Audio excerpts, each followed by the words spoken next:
আলহামদুলিল্লাহ যাবতীয় প্রশংসা ও হামদনাত সেই মহান করুণাময় আল্লাহ রাব্বুল আলামিনের জন্য,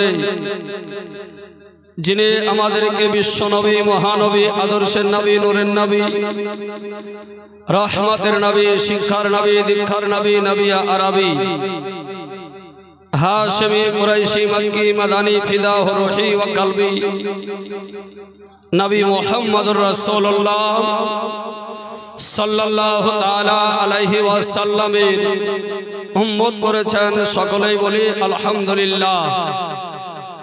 তারপরে পরে আকায়ে নামদার, মাদানী তাজদার, মক্কে সরকার, সৈয়দে আবরার ও আখিয়ার, গুলশানে হস্তি के फसले बहार, सैया हिला मकानी सिबे कसा, खातिमे पैगंबरा, आलिमे माया कुन अमाका, हुजूर ताजदारे मदीना, राहत कल्बो सीना, फैजे गंजीना नबी मुहम्मदुर रसूलुल्लाह সাল্লাল্লাহু তাআলা আলাইহি ওয়াসাল্লামের উপরে অগণিত দরুদ ও সালাম বর্ষিত হোক। সকলে উচ্চ স্বরে ভক্তি সহকারে বলি আল্লাহুম্মা আমিন। ব্রাদার ইসলাম,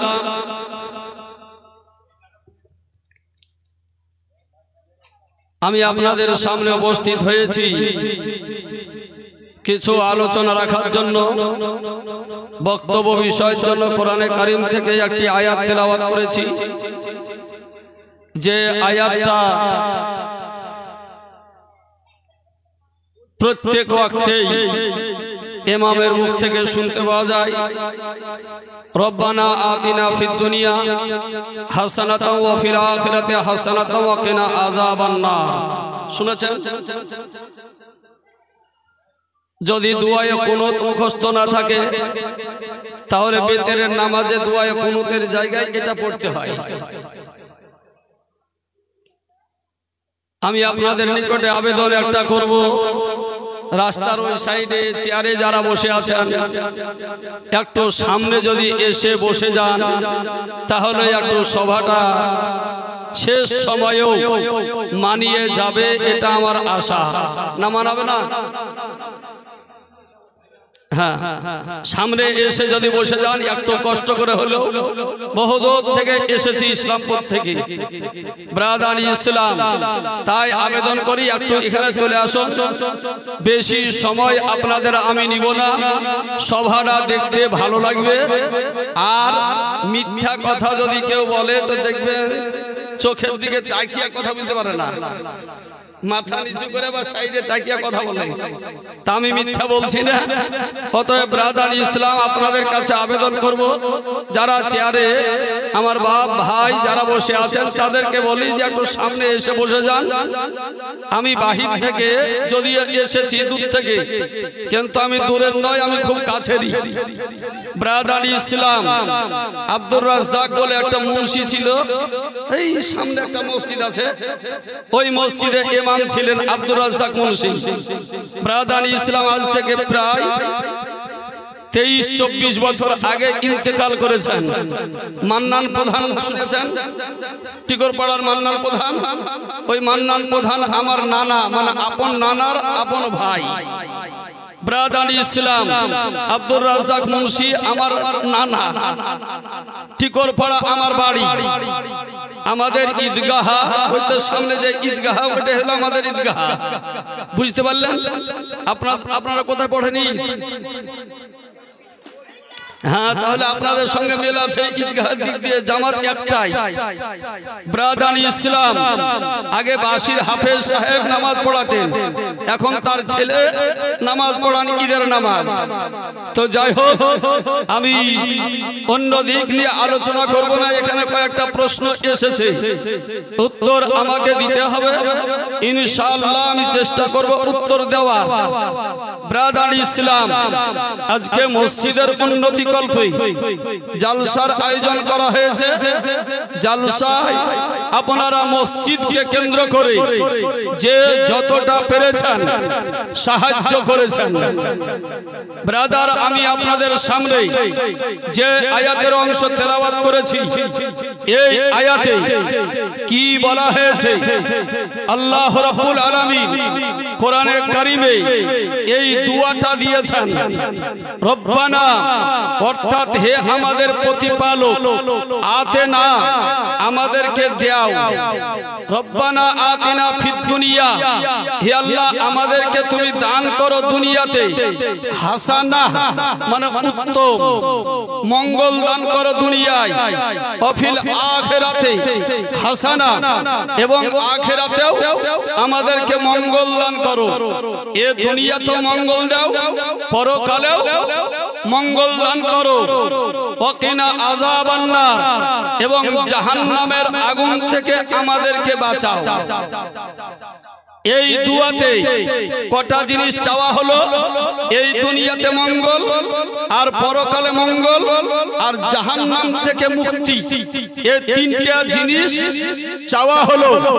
ব্রাদার ইসলাম, যদিও তিনটা জিনিস চাওয়া হলো, এই তিনটার মধ্যে কোটি কোটি জিনিস আল্লাহর কাছে চাওয়া হয়ে গেল।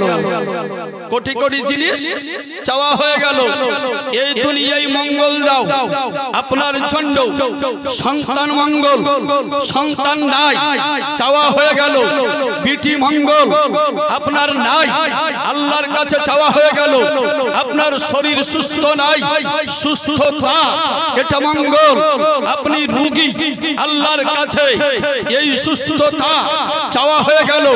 অর্থের অভাব, অর্থ চাওয়া হয়ে গেল। আয়ুতে বরকত নাই, বরকত চাওয়া হলো। রুজিতে বরকত নাই, বরকত চাওয়া হলো। ব্রাদার ইসলাম, এক কথায় আপনার যাতে মঙ্গল হবে, সব মঙ্গলগুলি এই দুয়ার মাধ্যমে আল্লাহর কাছে চাওয়া হয়ে গেল।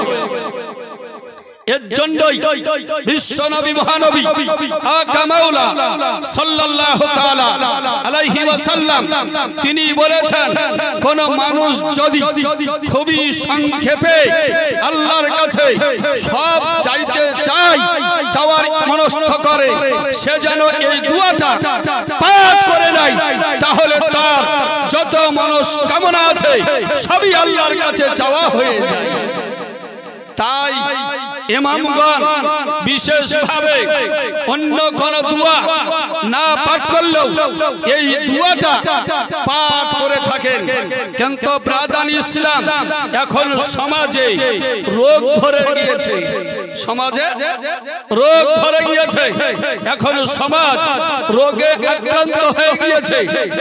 আমাদের মাঝে, আপনাদের মাঝে কিছু লোক বলে যে দোয়া করতে নাই, দোয়া নাই, এমনকি বলে ফরজ নামাজের পরে দোয়া করে নাই।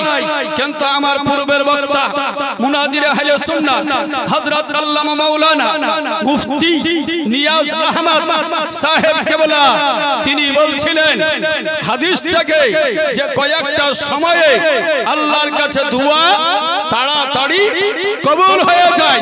তার মধ্যে একটা হলো আজানের পর, একটা হলো ইফতারের সময়, আরেকটি হলো ফরজ নামাজের পর। ফরজ নামাজের পরে তাড়াতাড়ি দোয়া কবুল হয়ে যায়। এই কারণে বিশেষভাবে তারা বলে থাকে ফরজ নামাজের পরে দোয়া নাই। এটা বলে না, বলে যে তাড়াতাড়ি যেন এদের দোয়া কবুল না হয়, এর জন্য বলে যে ফরজ নামাজের পরে সম্মিলিত মুনাজাত করতে নাই। ব্রাদার ইসলাম, যত বাধা দিবে তত ওটাকে জোর দিয়ে করতে হবে। কেননা আজ যদি আপনি দোয়া ছেড়ে দেন, আগামী কালকে নতুন পেশে আসবে, আসার পরে আপনাকে সুন্নাত পালন করবে।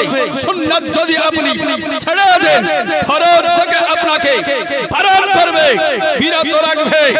একদিন এই করতে করতে সব জিনিস আপনার উঠিয়ে গিয়ে ছাড়বে। এর জন্য ছোট জিনিস কেউ যদি ছাড়তে বলে ওটা ছাড়া যাবে না। আমরা তো ওই মুসলিম, আমাদেরকে যদি বলা হয় ওজুর সমাতে তোমরা মেসওয়াক করতে পাবে না, তো আমরা আগে যদি মেসওয়াক না করে থাকি মেসওয়াকে আমরা জোর দিতে আরম্ভ করব, কারণ মেসওয়াক করা হলো নবীর সুন্নাহ। একটা বাধা দিলে ওটাকে আবার জোর দিয়ে করতে হবে। ব্রাদারান ইসলাম কেন নবীর সুন্নাতকে আমরা দুনিয়া থেকে উঠাতে চাই না, ওই সুন্নাত আমাদেরকে চালু রাখতে হবে। এই মেসওয়াক দাঁতন ব্রাদারান ইসলাম আদম পয়গম্বর আলাইহিস সালাম আপনাদের আদি পিতা, আমাদের আদি পিতা আদম নবী আলাইহিস সালাম জান্নাত থেকে কি কি নিয়ে এসেছিলেন? আদম নবী জান্নাত থেকে উনি তো এসেছেন। আদম নবী তো এই দুনিয়াতে জন্মগ্রহণ করেননি। আদম নবী আলাইহিস সালাতু তাসলিম তাকে আল্লাহ রাব্বুল আলামিন ওই জগতে সৃষ্টি করেছেন। জান্নাত থেকে তিনি এই দুনিয়াতে আগমন করেছেন। আদম পয়গম্বর জান্নাতে তিনি বসবাস করেছেন। আদম পয়গম্বর ওই জান্নাত থেকে দুনিয়াতে আসলেন। তো জান্নাত থেকে তিনি কি কি নিয়ে এসেছেন? জান্নাতের কোন জিনিস এনেছেন কি আনেননি? ব্রাদারান ইসলাম আপনাদের আমি বলবো, কোন একজন ভাই যদি মসজিদের জন্য পারেন তো 100 টাকা দেন, পকেট থেকে বের করে মাত্র 100 টাকা আপনি দিবেন। সাইয়্যিদনা আদম সফিউল্লাহ আলাইহিস সালাম জান্নাত থেকে কি কি এনেছিলেন ওগুলো আপনাদের সামনে আমি বলবো যতটা পারি। তাই ব্রাদারান ইসলাম কোন একজন ভাই, কোন একজন বোন যদি পারেন মাত্র 100 টাকা মসজিদের জন্য, আপনার কাছে আমি চেয়েছি 100 টাকা। ব্রাদারান ইসলাম অনেক দিয়েছেন অনেক টাকা মসজিদের জন্য, তাই আবেদন করছি মসজিদের জন্য 100 টাকা। একজন হবে না, পকেটে যদি থাকে একটু দয়া করে দিবেন, মসজিদের জন্য চাইছি। আর এই ওসিলাতে ওই বিষয়টি আপনারা শুনতে পেয়ে যাবে। ব্রাদারান ইসলাম আদম সফিউল্লাহ আলাইহিস সালাম থেকে কি এনেছিলেন? তার মধ্যে একটা হলো দাঁতন। কি এনেছিলেন? দাঁতন এনেছিলেন। আর এই দাঁতনটা কতটা লম্বা ছিল? ব্রাদারান ইসলাম দাঁতনটা কতটা লম্বা ছিল? আদম আলাইহিস সালাম 60 গজ লম্বা ছিলেন। কতটা? 60 গজ লম্বা ছিলেন। তাহলে ওনার দাঁতন কত বড় হবে? ব্রাদারান ইসলাম ওটা আপনাকে বলবো 100 টাকা মসজিদের জন্য। আর একজন ভাই যদি পারেন 100 টাকা দিবেন। ব্রাদারান ইসলাম লম্বা কত ছিল ওটা আমি বলে দিই। আদম আলাইহিস সালামের দাঁতন জান্নাত থেকে দাঁতন করার জন্য দুনিয়াতে নিয়ে আসলেন। জান্নাতি একটা গাছের ডাল ভেঙে উনি দুনিয়াতে নিয়ে আসলেন আল্লাহর অনুমতিতে। এই দাঁতনটা চলতে চলতে হযরত মুসা কালিমুল্লাহ আলাইহিস সালামের কাছে এসে লাঠি হয়ে গিয়েছে। কেন? আদম আলাইহিস সালাম 60 গজ লম্বা, তাহলে ওনার দাঁতন কত বড় হবে? আর মুসা নবী 10 গজ লম্বা, 10 হাত, আর ওনার কাছে এসে 10 হাত হয়েছে।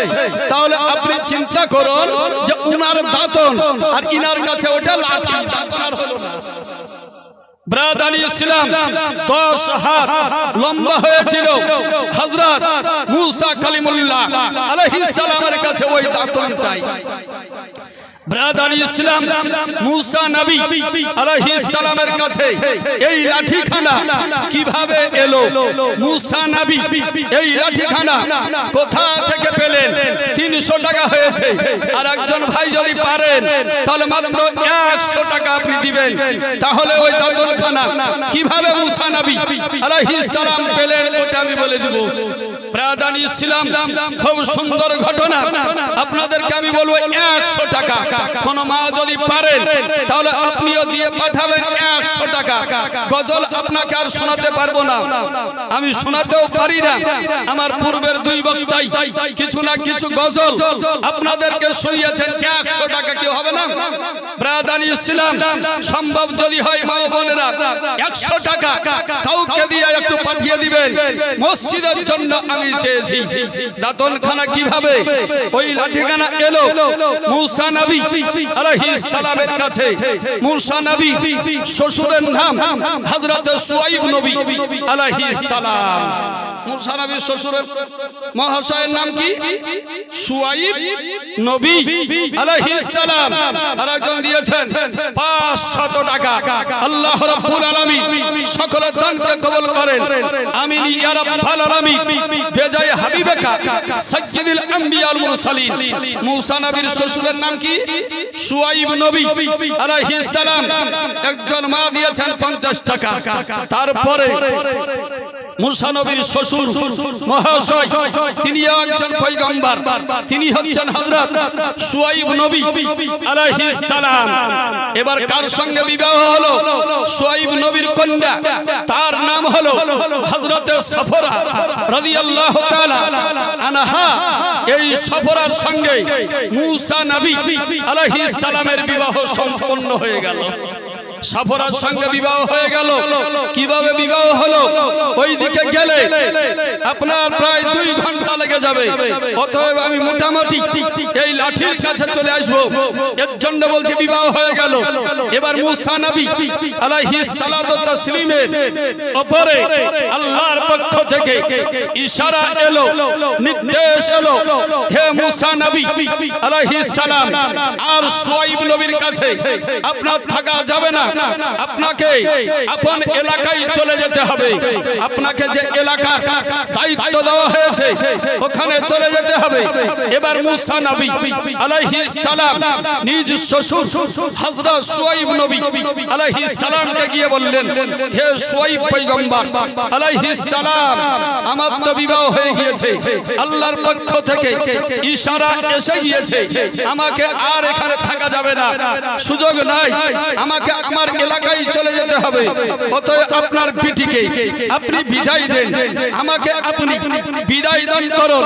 সুয়াইব নবী আলাইহিস সালাম বললেন, যাও তোমাদেরকে আমি বিদায় দিলাম, কিন্তু তবে একটা উপহার তোমাকে আমি দিতে চাই। হযরত মুসা নবী আলাইহিস সালাম বললেন, কি উপহার দিতে চান? সুয়াইব নবী বললেন, আমার ঘরের কোনায় 10 খানা লাঠি আছে। কখানা? 10 খানা লাঠি আছে।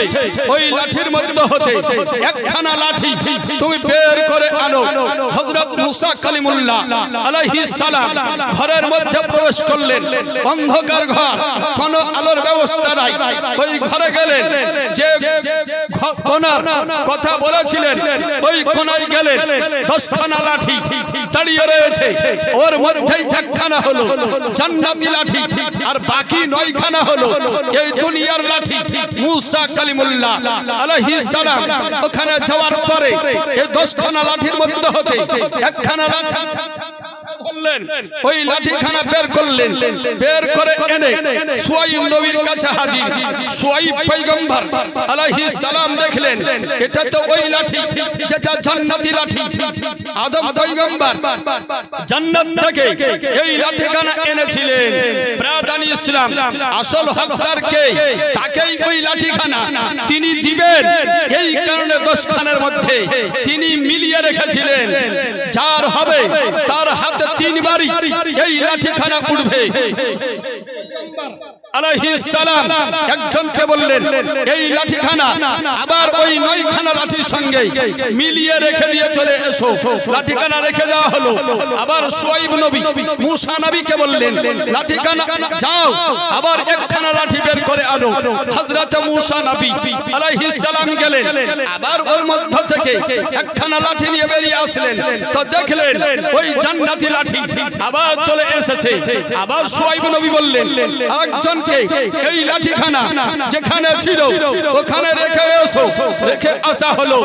শুআয়ব নবী বললেন আবার তুমি যাও। মূসা নবী গেলেন, আবার একখানা লাঠি বের করে আনলেন। আবার দেখা গেল ওই জান্নাতি লাঠি মূসা নবীর হাতে এসে উঠে গিয়েছে। শুআয়ব নবী বললেন হ্যাঁ, এটাই হলো পরীক্ষা। আসল হকদার যে তার হাতেই লাঠি তিনবার উঠবে, এই ইশারা আমি পেয়েছিলাম। আজকে এই লাঠিখানা তোমারই হাতে তিনবার উঠেছে, অত লাঠির হকদার তুমিই রয়েছে। ওই লাঠিখানা মূসা নবী আলাইহিস সালাতু তাসলিমের হাতে চলে আসলো।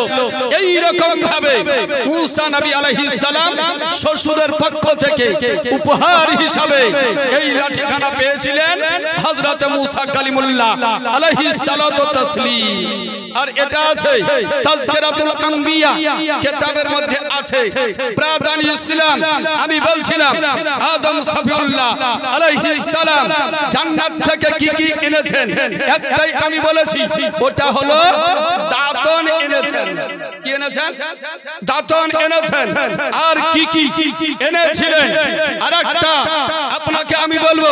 কোন একজন ভাই যদি পারেন এই মসজিদের জন্য মাত্র এক বস্তা সিমেন্ট আপনি লিখাবেন, পরে আপনি 400 টাকা পরে দিয়ে দিবেন। এক বস্তা সিমেন্ট যদি নগদে থাকে আপনি দিবেন মাত্র 400 টাকা, বা পরে আপনি দিয়ে দিবেন। ব্রাদান ইসলাম এক বস্তা সিমেন্ট কেউ হবেন না? ব্রাদান ইসলাম হবে। আশা রাখি আল্লাহর উপরে ভরসা। আল্লাহ পাক বলেছেন লা তাকনাতু মির রাহমাতিল্লাহ, আল্লাহর রহমত থেকে নৈরাশ হয়ো না, নিরাশ হয়ো না। অতএব আশা রাখি এক বস্তা সিমেন্ট মসজিদের জন্য আপনার কাছে আমি আবদার রেখেছি, আবেদন করেছি, একজন ভাই দিবেন। আদম সফিউল্লাহ আলাইহিস সালাম জান্নাত থেকে যেগুলো এনেছিলেন ওর মধ্যে হতে আরেকটা আপনাকে আমি বলবো। মাত্র এক বস্তা সিমেন্টের জন্য আমি আবেদন করেছি, বেশি চাইনি। এটা হলো খোদার ঘর।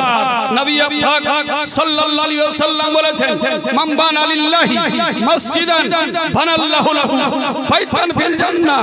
যে ব্যক্তি আল্লাহর জন্য একটা ঘর নির্মাণ করলো, মসজিদ তৈরি করলো, আল্লাহ তার জন্য জান্নাতে একটা ঘর তৈরি করবেন। অতএব ব্রাদান ইসলাম আপনার কাছে আবেদন করেছি মাত্র এক বস্তা সিমেন্ট মসজিদের জন্য একটু চট করে কেউ লিখিয়ে দিবেন। ব্রাদান ইসলাম তো শুনুন, এই প্রশ্নগুলো যেগুলো এসেছে এগুলোর উত্তর আপনাদের সামনে আমি ব্যক্ত করব, দেওয়ার চেষ্টা করব। এক বস্তা সিমেন্ট আব্দুর রাজ্জাক সাহেব এক বস্তা সিমেন্ট তিনি দান করেছেন। আল্লাহ রাব্বুল আলামিন তার দানকে কবুল করেন। আমিন ইয়া রাব্বাল আলামিন। বেজায় হাবিবেকা সাইয়্যিদুল আম্বিয়া ওয়াল মুরসালিন। ব্রাদান ইসলাম তো শুনুন, দ্বিতীয় নম্বরে হযরত আদম সফিউল্লাহ আলাইহিস সালাম তিনি এনেছিলেন জান্নাত থেকে জাইতুন গাছের 3টা পাতা। ওটা 3টা পাতা তিনি নিয়ে এসেছিলেন। আর হযরতে হাওয়া জান্নাত থেকে 3 গাছের 5টা পাতা ওটা পরিধান করে আদম পয়গম্বর 3টা পাতা শরীরে পরিধান করে, অর্থাৎ সতর ঢেকে কাপড়ের কাজ ওই পাতা দ্বারা তিনি নিয়েছিলেন। ব্রাদান ইসলাম আদম পয়গম্বর আলাইহিস সালাম জাইতুন গাছের 3টা পাতা পরিধান করে দুনিয়ায় আসলেন। হযরতে হাওয়া 5টা পাতা পরিধান করে দুনিয়াতে এসেছিলেন। এই কারণে মহিলারা যখন দুনিয়া ত্যাগ করে কবরে তাদেরকে রাখতে হয়, তার আগে কাফন দিতে হয় 5টা কাপড়ে। মহিলাদেরকে দিতে হয় 5টা কাপড়ের। কেন? হাওয়া 5টা পরে দুনিয়ায় এসেছিলেন, আর পুরুষদেরকে 3টা কাপড় দিতে হয় কাফনে। কেন? আদম আলাইহিস সালাম 3টা পাতা পরিধান করে এসেছিলেন এই কারণে। অতএব ব্রাদানি ইসলাম এক বস্তা সিমেন্ট একজন ভাই আব্দুর রাজ্জাক সাহেব তিনি দিয়ে দিয়েছেন, আর একজন হবে না, কোন একজন ভাই মাত্র 500 টাকা মসজিদের জন্য দিবেন। নগদে না থাকলে পরে আপনি দিবেন মাত্র 500 টাকা। কোন একজন ভাই একটু দয়া করে দিয়ে দিবেন।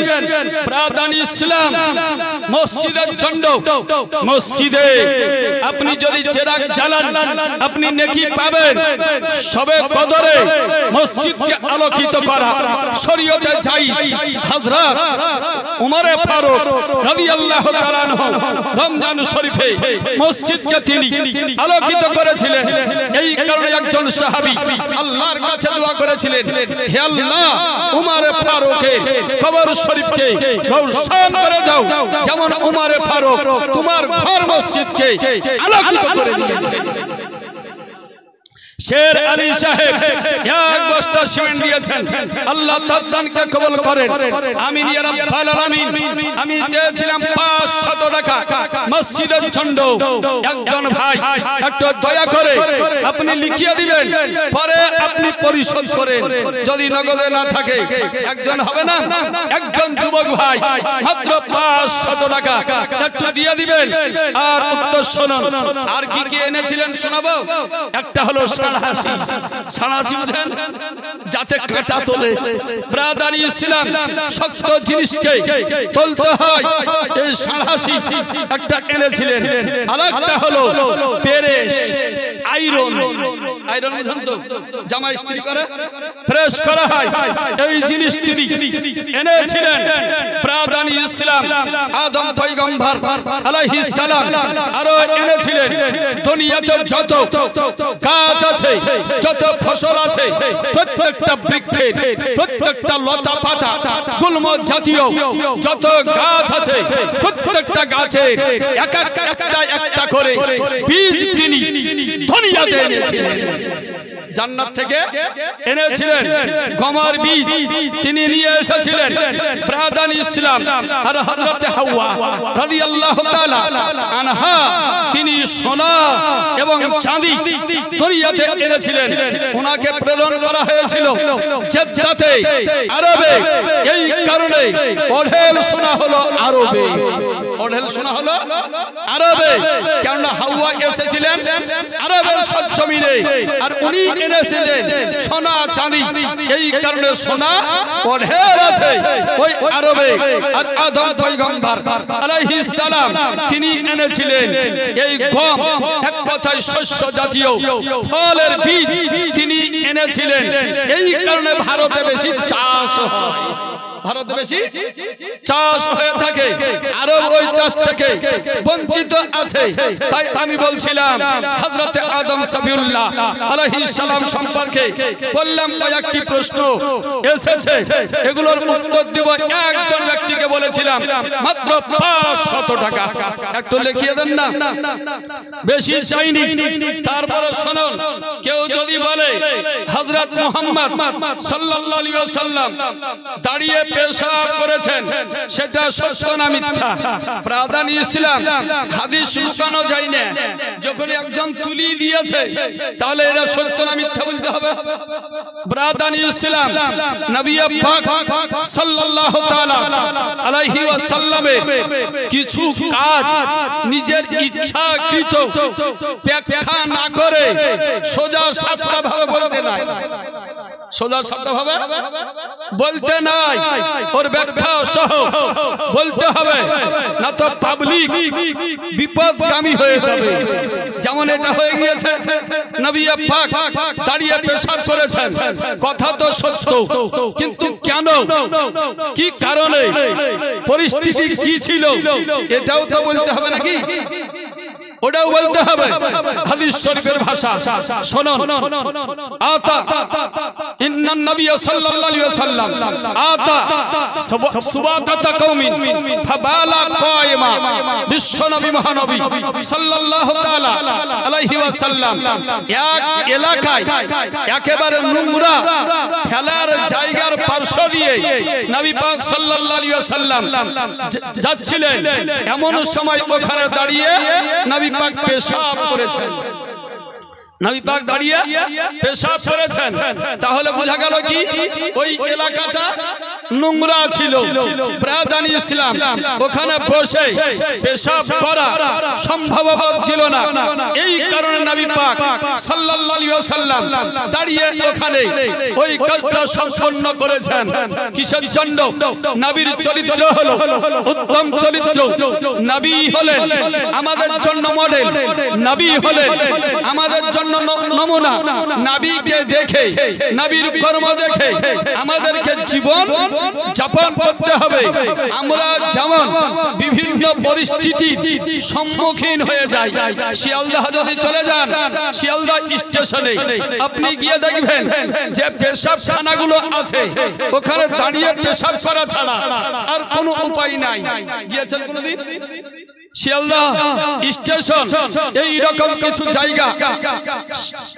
জায়গায় আমরা পৌঁছে যাই যেখানে বসে পেশাব করা সম্ভব হবে না। ওখানে দাঁড়িয়ে চলবে কি চলবে না, নবীর ওই হাদিস থেকে আমরা বুঝতে পারি। আমরা বিভিন্ন পরিস্থিতি সম্মুখীন হতে পারি। আমরা নবীর জীবন থেকে যেন ওই বিধানটা নিতে পারি। ওই বিধানটাকে কায়েম করার জন্য সরওয়ারে কায়নাত ফখরে মওজুদাত সাল্লাল্লাহু আলাইহি ওয়াসাল্লাম একবার এই রকম কাজ করেছিলেন। অতএব ব্রাদানি ইসলাম এটা সচরাচর লোকের সামনে বলে মানুষের ব্রেনকে অন্য খারাপ দিকে নিয়ে যাওয়ার চেষ্টা করা ঠিক হবে না। ব্রাদানি ইসলাম এটা বলার প্রয়োজন কি? কেউ যদি জিজ্ঞাসা করে এই রকম পরিস্থিতিতে পড়লে পেশাব দাঁড়িয়ে করতে পাবো কি পাবো না, বসার যদি কোনো সুযোগই না থাকে তাহলে দাঁড়িয়ে করতে হবে না? তখন অপারক, তখন দাঁড়িয়ে সে করতে পাবে।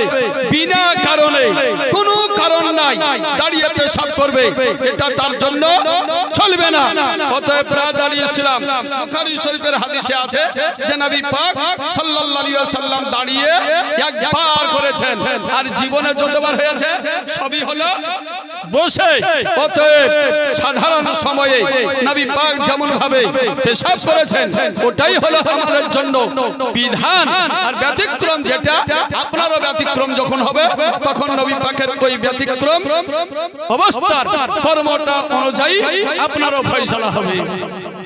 অতএব ব্রাদানি ইসলাম এই নবী পাক সম্পর্কে আমাদেরকে খুব সতর্কভাবে জবান খুলতে হবে।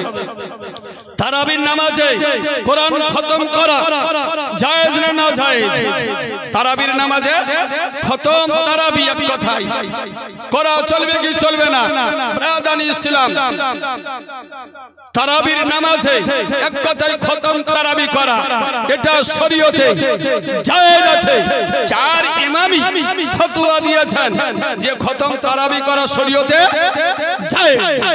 ব্রাদানি ইসলাম কোরআনে কারীম আপনাদের আছে, কোরআন শরীফে ব্রাদানি ইসলাম প্রত্যেকটা রুকু পড়ে একটা করে রুকুতে যায় এক রাকাত।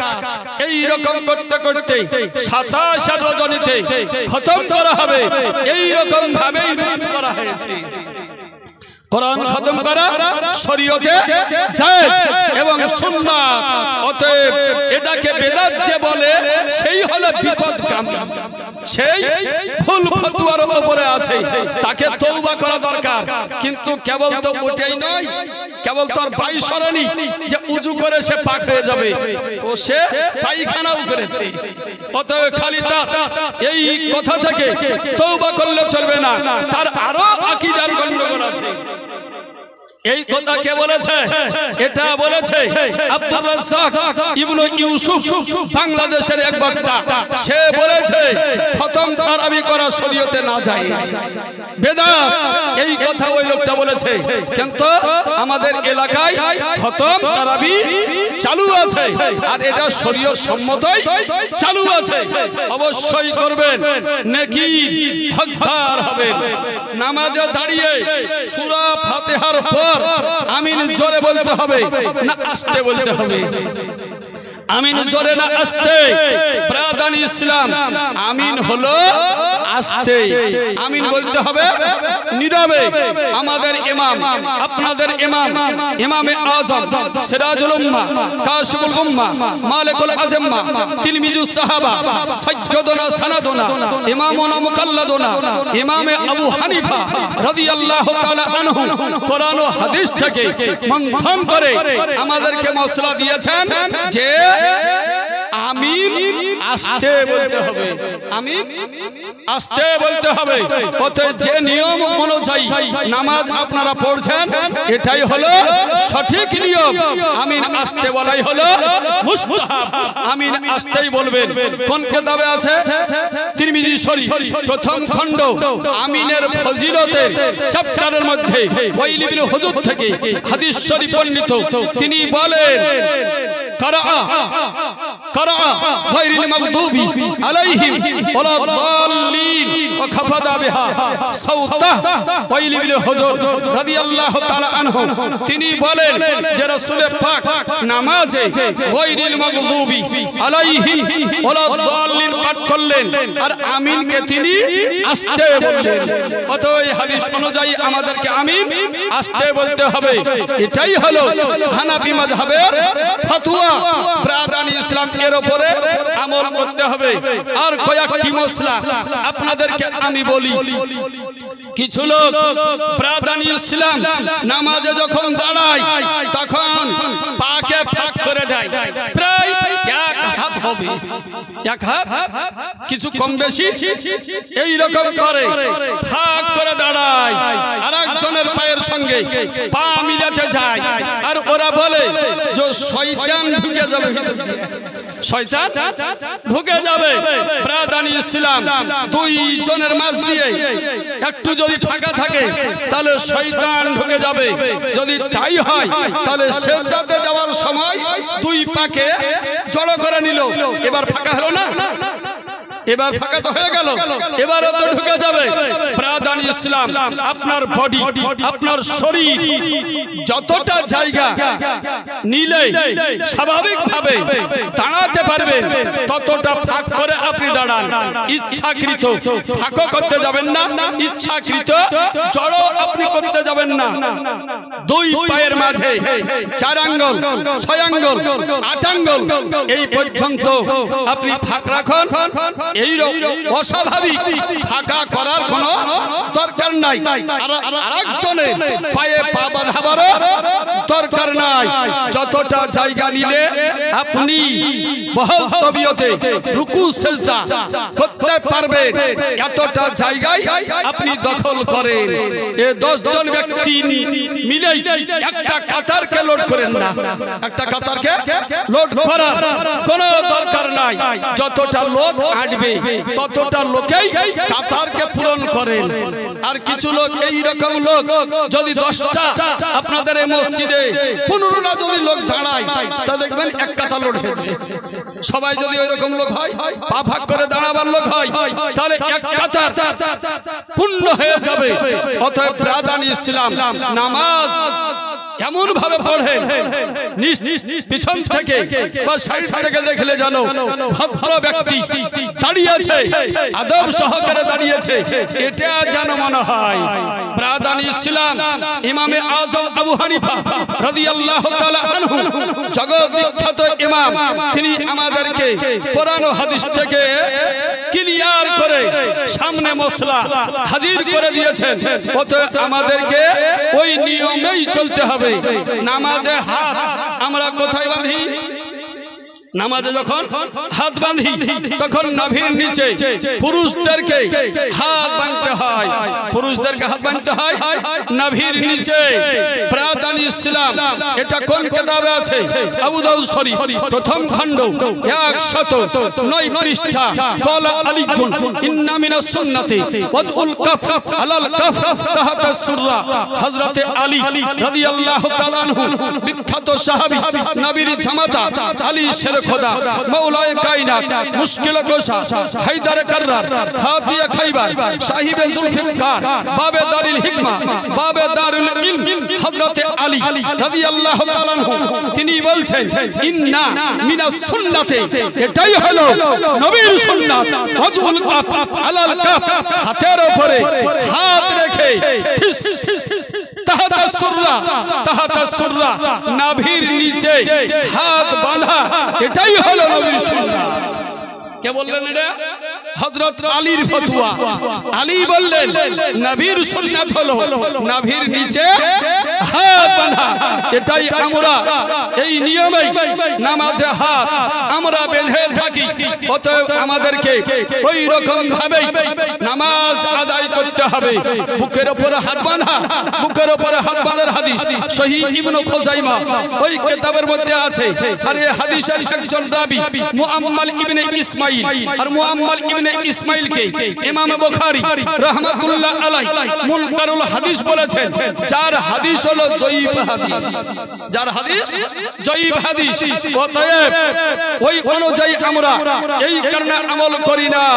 আমাদের নিকটে গ্রহণযোগ্য যে হাদিস প্রমাণিত ওই হাদিসের উপরে আমল করতে গিয়ে নাভির নিচে হাত বেঁধে থাকি।